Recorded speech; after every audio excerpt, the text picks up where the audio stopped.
में दाग दिखाऊं कैसे मेरा गाना तुसी सुन दे हो ताड़ा सबरा कैसे ओ मेरी वक्खी विच फोड़ाए बनाऊं कैसे आए गाना सुनन तुसी बह गए हो पर वेला ताड़े प्यो ने करवाउणियां सी तबले वाले नूं देना 500 मैं लेना 1000 लारन मैनू एक भी लायो नहीं तो मैं आ जाना बेकार हाँ मत समझो मैं कौन आया वैसे बड़ी हो गई मेरे नाल के गाँव कैसे वाह भाई वाह क्या बात क्या कहने बेटे तेरे बहुत खूब शुक्रिया बई तानसेन तू तो बहुत सरीला वा मेरे तो भी ज्यादा ਇਹ ਤਾਂ ਤੇਰੀ ਮਿਹਰਬਾਨੀ ਆ ਬਾਦਸ਼ਾਹ ਤੂੰ ਮੇਰੀ ਤਾਰੀਫ ਕੀਤੀ ਵਰਨਾ ਦੁਨੀਆ 'ਚ ਤਾਂ ਬੜੇ ਬੜੇ ਫਨਕਾਰ ਪਏ ਹੋਏ ਆ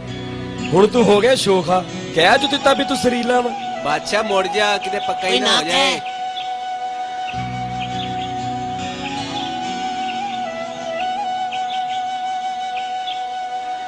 ਵੀਰਬਲ ਉੱਥੇ ਤੂੰ ਨਹੀਂ ਬੋਲਿਆ ਮੈਂ ਸਹੀ ਤਾਰੀਫ ਨਹੀਂ ਕੀਤੀ ਉਹਦੀ ਉਹ ਬਾਦਸ਼ਾਹ ਗੱਲ ਇਹ ਆ ਕਿ ਤਾਨਸੈਨ ਸਾਹਿਬ ਨੇ ਸਹੀ ਕਿਹਾ ਕਿ ਤੁਸੀਂ ਇਹ ਮਸੀਕੀ ਸੁਣੀ ਨਹੀਂ ਦੁਨੀਆ 'ਚ ਬੜੇ ਬੜੇ ਮਹਾਗੁਰੂ ਰਹਿੰਦੇ ਨੇ ਇਹ ਸੁਣਨ ਵਾਲੇ ਬੇਟੇ ਤੈਨੂੰ ਵੀ ਲੱਗਦਾ ਅਕਲ ਮੌਤ ਭੁੱਲ ਗਈ ਹੈ ਸਵੇਰੇ ਸਵੇਰੇ ਮੇਰੇ ਖਿਲਾਫ ਹੋ ਗਿਆ ਜੇ ਕੋਈ ਚੰਗਾ ਲੱਭਦਾ ਤੇ ਫੜ ਲਿਆ ਜਾ ਕੇ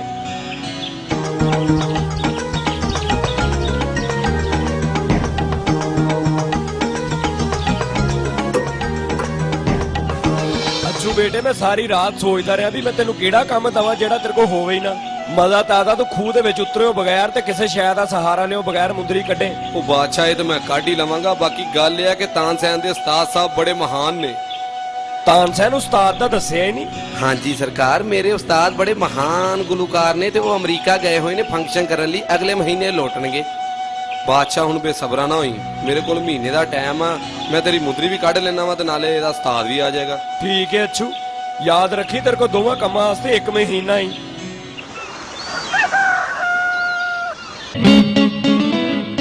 ਲਓ ਬਈ ਫਿਰ 1 ਮਹੀਨੇ ਤੋਂ ਬਾਅਦ ਕੀ ਹੋਇਆ ਭਲਾ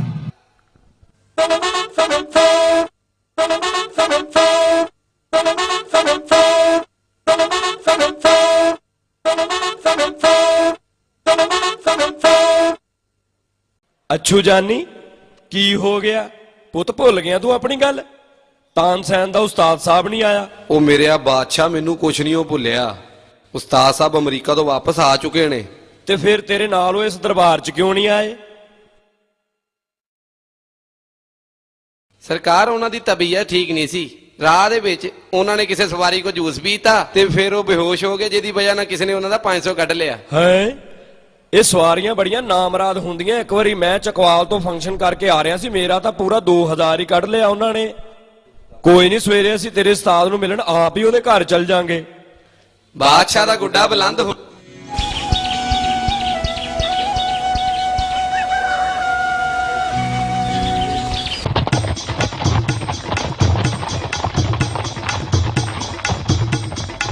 ਓਏ ਮੁੜ ਜਾ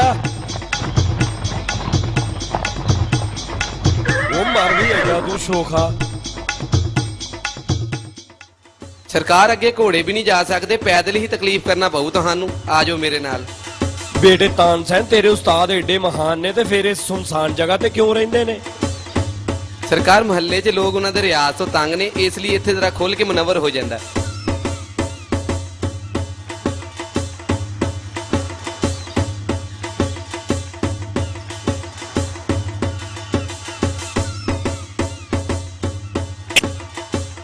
ਲੋ ਸਰਕਾਰ ਇੱਥੇ ਖਲੋ ਕੇ ਇੰਤਜ਼ਾਰ ਕਰੋ ਰਿਆਜ਼ ਦੇ ਦੌਰਾਨ ਉਹਨਾਂ ਨੂੰ ਕੋਈ ਛੇੜੇ ਨਾ ਤੇ ਸਰਮੰਡਲ ਕੱਢ ਮਾਰਦੇ ਨੇ ਵੈਸੇ ਵੀ ਉਹਨਾਂ ਦਾ ਟਾਈਮ ਹੋਇਆ ਹੁਣ ਝੁੱਗੀ ਚੋਂ ਬਾਹਰ ਆਉਣ ਦਾ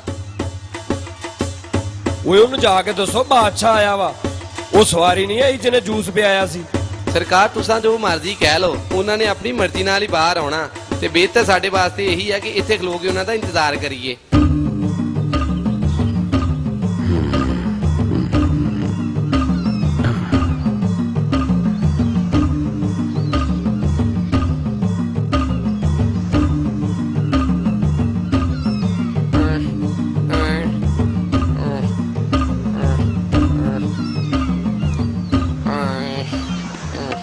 ਲੈ ਬਈਆ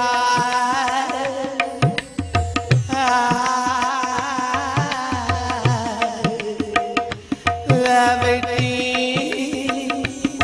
ਜੀ ਬਾਬਾ ਬਾਬੀ ਪਾਪੀ ਪੀਆ ਜੀ ਬਾਬਾ ਪੀ ਬਾਬਾ ਬੀਬੀ ਬਾਬਾ ਬੀਬੀ ਪਾਪਾ ਬੋਲੋ ਪਾ ਬਸ ਯਾਦ ਆਉਂਦੀ ਹੈ ਨਿਚੋਂ ਕੱਢ ਲਿਆ 5 ਸਾਲ ਮੇਰਾ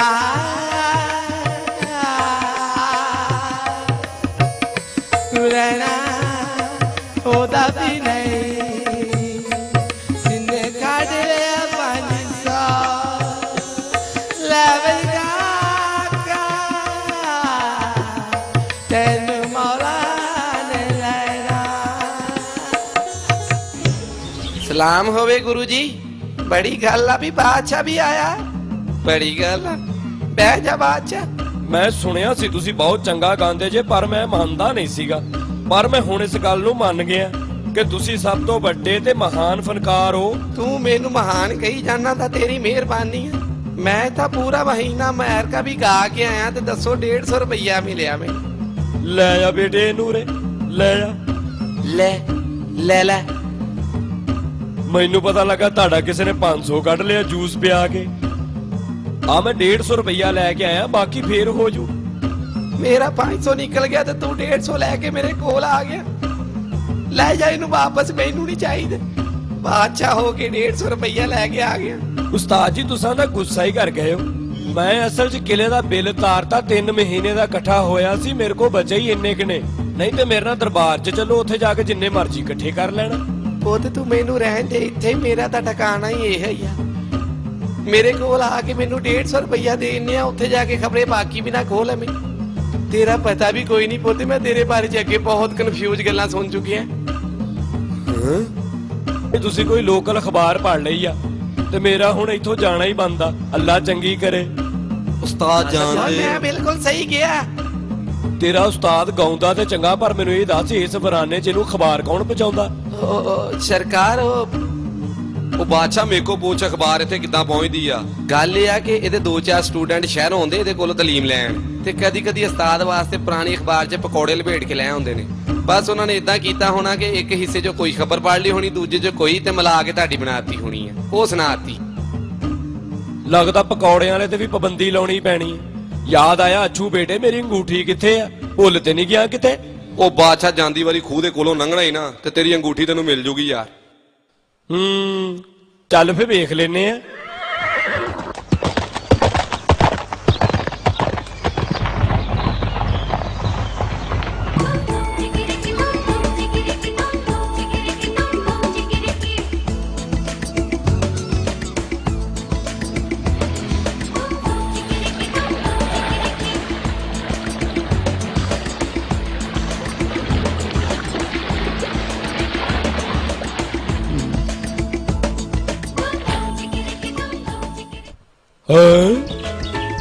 ਹਾਂ ਉਹ ਆ ਫਾੜੋ ਭਾਈ।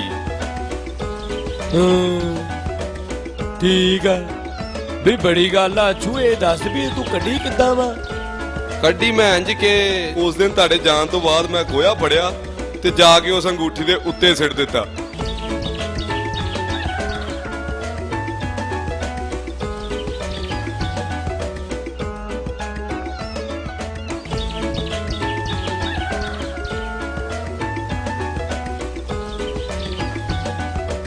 ਕੁਛ ਦਿਨਾਂ ਬਾਅਦ ਗੋਹੇ ਦੀ ਸੁੱਕ ਕੇ ਪਾਥੀ ਬਣ ਚੁੱਕੀ ਸੀ ਤੇ ਮੁੰਦਰੀ ਉਹਦੇ 'ਚ ਜੰਮ ਚੁੱਕੀ ਸੀ। ਤੇ ਫਿਰ ਇੱਕ ਦਿਨ ਜਦੋਂ ਬਾਰਿਸ਼ ਹੋਈ ਤੇ ਖੂਹ ਸਾਰਾ ਪਾਣੀ ਨਾਲ ਭਰ ਗਿਆ।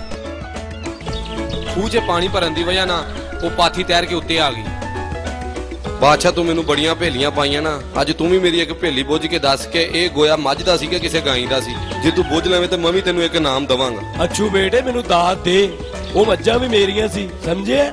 ਸਰਕਾਰ ਫਿਰ ਗੋਇਆ ਤੁਹਾਡਾ ਹੀ ਹੋਇਆ ਨਾ। ਓਏ ਅੱਛਾ ਬਾਦਸ਼ਾਹ ਤੂੰ ਹੀ ਜਿੱਤਿਆ ਯਾਰ। ਦੇਖ ਲੈ ਬੇਟੇ ਹਰ ਵਾਰੀ ਹਾਰ ਜਾਣਾ ਤੂੰ। ਓ ਮੇਰੀ ਵੱਖੀ ਵਿੱਚ ਘੋੜਾ ਏ ਮਨਾਓ ਕੈਸੇ ਆਏ ਗਾਣਾ ਸੁਣਨ ਤੁਸੀਂ।